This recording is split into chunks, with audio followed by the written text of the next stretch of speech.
La bonté de l'Éternel se renouvelle même en ce jour, et nous pouvons nous exclamer que grande est sa fidélité, car il ne nous a pas laissés à notre propre sort en proie aux principautés, aux démons, au royaume des lieux ténébreux et surtout aux anges démoniaques. Mais plutôt, il nous offre encore une fois l'opportunité d'être refigurés, d'être témoins de la manifestation, de la prestation de sa puissance. Et c'est pour cela que je vous invite encore ce matin à prier. D'abord, à montrer votre reconnaissance envers l'Éternel, comme il est écrit dans 1 Thessaloniciens 5, versets 16 à 18. Soyez toujours joyeux, priez sans cesse, exprimez votre reconnaissance en toutes circonstances, car c'est la volonté de Dieu pour vous en Jésus-Christ. Oui, en dépit des chaos, en dépit des calamités, en dépit des catastrophes, en dépit des détresses, des misères, nous sommes appelés à être toujours joyeux. Oui, toujours joyeux dans la miséricorde divine, toujours joyeux par la paix que Dieu nous offre, toujours joyeux par le secours qu'il nous tend dans son omnipotence, toujours joyeux par tout ce qu'il nous offre selon sa magnanimité, selon ses inépuisables richesses et douces gratuités. À toujours prier, car c'est notre recours, chers amis. Oui, c'est notre recours dans ce monde où tout est peine et chaos, où jour après jour, les problèmes se multiplient. Exprimons notre reconnaissance, car Dieu nous assure la sécurité, il nous assure la délivrance, il nous assure la guérison, il nous assure la délivrance, le secours qui ne manque jamais dans la détresse. Sa volonté se manifeste dans notre obéissance, sa volonté se manifeste dans notre confiance en lui, sa volonté se manifeste dans notre foi. À croire au-delà de l'incroyable, à persévérer au-delà des peines, à voir au-delà de l'invisible. Eh bien, 1 Jean 5, verset 14 nous offre un secret. Je voudrais que vous priez pour saisir cette autorité que Dieu vous offre sur toute peine terrestre. Nous avons auprès de lui cette assurance. Si nous demandons quelque chose conformément à sa volonté, il nous écoute. Demandez la révélation de la volonté de Dieu à votre égard. Et ainsi vous êtes assuré qu'il vous écoute. Et donc, demandez, ayez l'audace de demander. Comme Jésus lui-même, il a dit, si un ami reçoit un visiteur et qu'il n'a rien à lui offrir, il s'en va chez son voisin, frapper à sa porte. Le voisin lui dit, mais je dors déjà avec ma famille. Il insiste, lui insistons auprès de Jésus. Insistons comme cette dame sur qui le sang coulait pendant 12 ans. Insistons comme ce centurion romain dont la fille mourait, qui a couru vers Jésus et à qui l'on envoie une commission pour dire cesse d'importuner le maître. Il importunait le maître, il le dérangeait. Et on lui a dit, c'est la mort. Vous savez, au-delà des peines, on peut vous annoncer des informations ou des annonces pires. Mais ce n'est pas le lieu d'être peiné. Ce n'est pas le lieu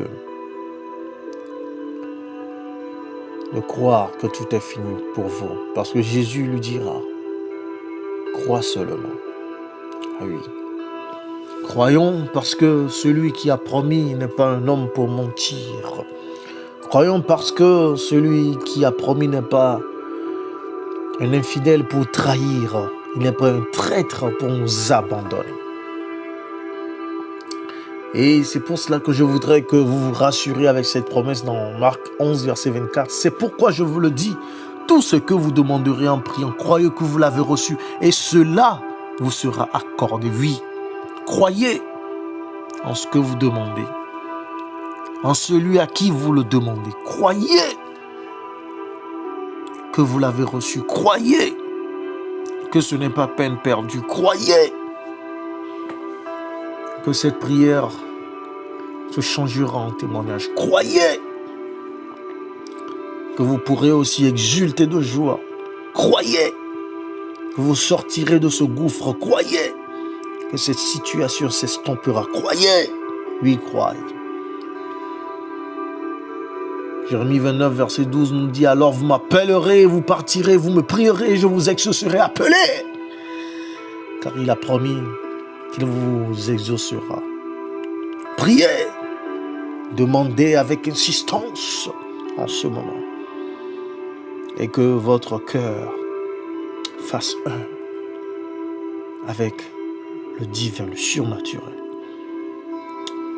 Oui, dans cette communion, soyez transcendés dans l'invisible, dans le surnaturel, pour recevoir ce qui ne peut être reçu sur cette terre ou d'un être terrestre. Paul nous dit dans Romains 12, verset 12, réjouissez-vous dans l'espérance et soyez patients dans la détresse. Persévérez dans la prière, oui. Dans la détresse, nous ne pouvons pas nous lasser, nous ne pouvons pas abandonner, nous ne pouvons pas relâcher. Non, nous devons persévérer dans la prière et nous réjouir dans l'espérance, car celui qui a promis l'accomplira. Oui, il dit dans Jérémie 33, verset 3, fais appel à moi, je te répondrai, je te révélerai des réalités importantes et inaccessibles, des réalités que tu ne connais pas. Demandons cette révélation, demandons cette manifestation de ce qui paraît à l'homme mystique, incompréhensible, au-delà des pourquoi, au-delà de l'incompréhension, au-delà du tourment.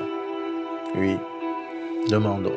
Et c'est pour cela que Paul nous dit dans Hébreux 4, verset 16, approchons-nous donc avec assurance du trône de la grâce afin d'obtenir compassion et de trouver grâce pour être secouru au moment opportun. Oh, que ce moment opportun arrive dans votre vie, que ce moment opportun ne vous trouve pas relâchant dans la persévérance de la prière. Oh, que ce moment ne vous trouve pas non apprêté ou abandonné à votre propre sort, mais que ce moment vous trouve persévérant dans la prière.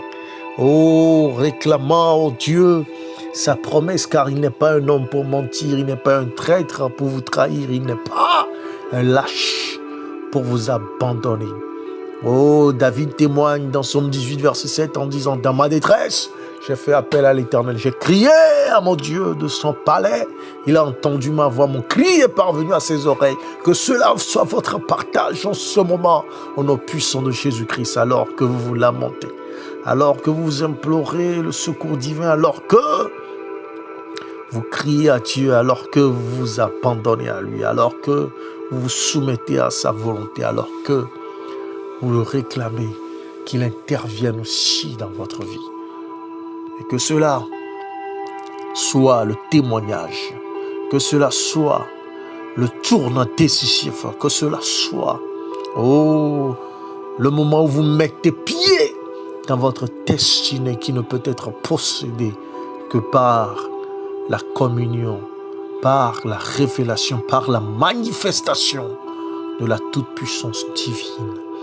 Et que cela soit, oui, que cela soit pour vos sujets de choix, un sujet d'allégresse, un sujet de témoignage, un sujet de joie, de paix, un sujet de célébration, un sujet de louange, un sujet